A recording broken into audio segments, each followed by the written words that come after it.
In this lesson, I'm going to cover transition volleys and backhand volleys in doubles. What we have here is a point or a match from Acapulco in 2021. I'm going to go over 2 points with you, and I'm going to show you where you should be targeting the transition volleys and why the backhand volley is so important. But before I break down these two doubles points, I wanted to mention that I have a doubles webinar coming up. It's on July 28th, which is a Thursday. I'm going to be co-hosting it with Craig O'Shaughnessy from Brain Game Tennis. If you don't know Craig, I've had him on the podcast before, and I'll link to that episode below so you can check it out. But Craig is one of the top strategy analysts in the world in tennis. He was on Team Novak Djokovic for 3 years back in 2017 to 2019. And he helped Novak during that 3-year period create a strategy and a game plan for every single match that he played. They won 4 Grand Slam titles during that time. And I'm not exaggerating when I say Craig might be the best in the world at tennis strategy presentations. So he flies to Italy for the Italian Open every year. The Italian Federation has him speak at that conference. He was recently in Brazil speaking several years ago. I know he went to Hong Kong. He's been to Israel and a number of other places all over the world speaking about tennis strategy. So it's a really cool opportunity to be presenting with him. I think you'll learn a lot from it. And I'm going to link below with more information, but you can go to thetennistribe.com/webinars to learn more. And I'll be sharing a WTA scouting report as well that was used in a top 10 matchup in 2021. So I'm really excited for it. Learn more about that below. But let's go ahead and dive into the doubles lesson today. So again, we're talking about backhand volleys and transition volleys.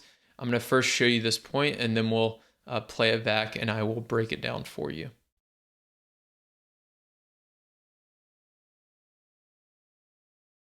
So the players here, we have Nicolas Mahut, who is serving, and then his partner, Pierre Hughes Herbert.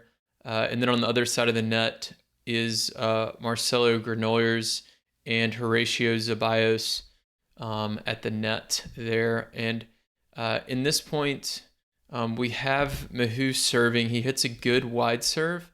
And Granollers actually hits a pretty solid lob return through the middle of the court. Now, this is the volley I want to focus on for you. This is a shot. It's a high forehand volley, so you would think that you'd want to go for something big here or hit a winner. And I see a lot of players at the 3-5, at the 4-0 level kind of press a little bit too much on this, and even higher levels as well. And what I want you to notice is how Mahut, what he does so well is he just guides this ball to a very high percentage area. And he also guides it to the opponent's backhand at their feet. So Zeballos is a left-handed player. So Mahut puts this right at Zeballos' right foot. And that is the perfect location to put it. Because he's hitting that from a little bit behind the service line, it's not something he can really hit out on like a normal overhead, because you're taking on too much risk there and you might miss it. So what he was really trying to do is set up the next shot. In this case, Zeballos misses the low backhand pickup, but in a lot of cases he will pick this up. But Herbert and Mahut are still on offense and closing the net hard. So they're going to have a easy put away volley on the next shot. So by hitting this to a high percentage area of the court, let's say Mahut missed this a little bit to his left. Well, it's still in. It's going to be in the doubles alley over there to the left. Let's say he hits it a little bit high and long of where he wanted. Well, that's still going to be in. That's just going to be a shot with good depth. It's going to land, or it'll probably be at Zeballos' knee or maybe hip area. And they're still on offense. If he misses it right, he's hit the ball through the middle of the court. If he misses it a little bit short, then Zeballos is picking up the ball off the bounce. So it's a very, very high percentage shot. So I want you to, when you have kind of in between transition volleys like this, think about which player on the other side of the net is in the weakest position, and how can I hit a high percentage shot, ideally to their backhand, and then follow it in for the next shot. So in this next point, we're going to show you a little bit more with regards to these transition volleys. So in this point, we have Granola serving with Zeballos at the net, and Herbert is returning. And this is a pretty good rally. You can see how good these guys' hands are. And it ends in a backhand volley error. So it's one of these transition kind of awkward volleys around that service line area. And I'm going to show you the point, and then I'll break it down here for you.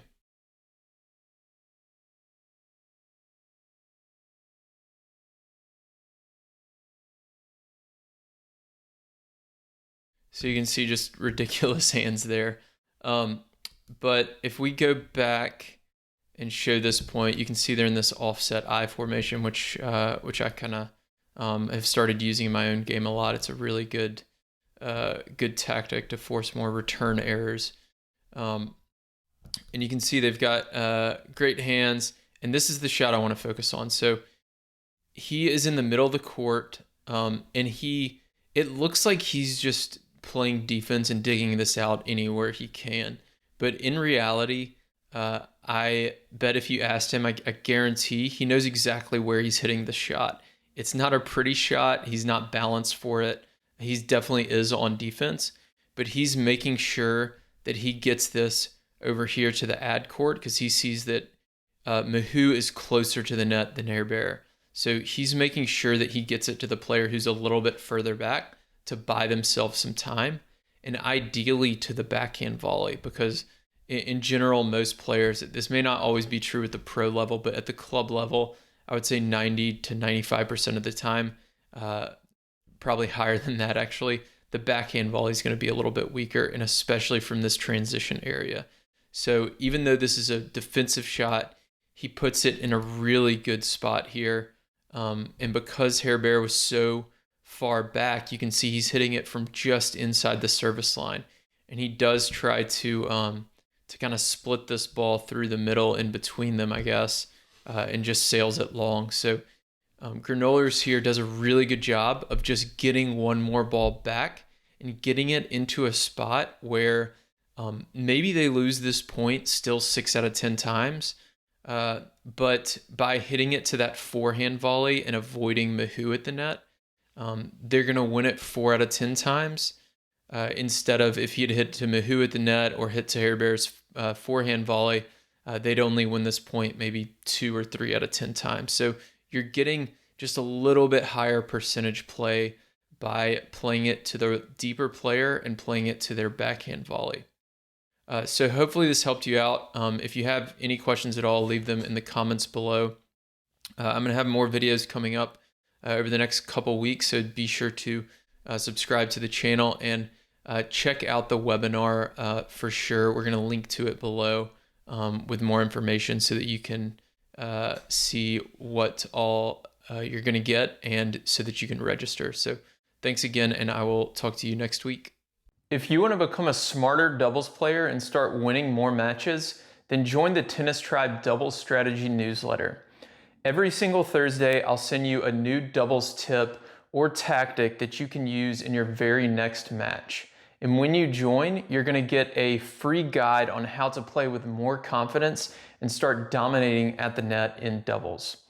My name's Will. I'm the founder of the Tennis Tribe, and over the last 5 years, I've worked with players at every level of the game, from USTA 3.0 players all the way to Division I college programs, as well as some of the top 10 doubles players in the world. And on Thursdays, with this strategy newsletter, I share that knowledge and advice that I've gained over the years with you. So to sign up, you can go to thetennistribe.com.